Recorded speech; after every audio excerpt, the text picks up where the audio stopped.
I think the place that we went to that sort of captured more than anything the experience of what we did was Istanbul, Turkey. It was overwhelming, to say the least.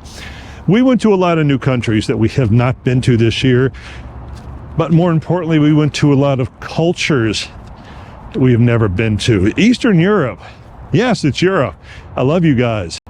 It ain't the same as France and Germany. The history, what made them, how they got to where they are and who they are, was something I'd never experienced. I didn't do it service. I did not learn about the history or do it justice, and you just can't wing shit over there, which everybody called me out on, rightly so. I was overwhelmed. You don't speak the language, you don't know the culture, you don't really know anything. It is packed with people. You are constantly wondering if you're doing the right thing, the wrong thing, and at the same time, you're loving every single frickin' second of it.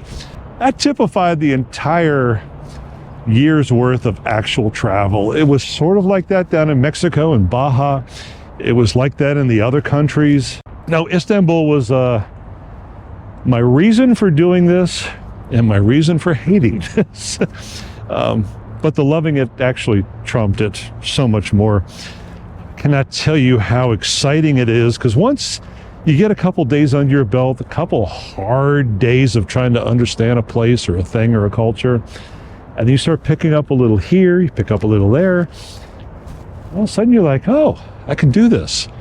And then you start noticing the other things and the history. And yeah, 2024 was incredible. I can't begin to tell you how joyful and glad I am that I was able to do as much as I did, to absorb as much as I did.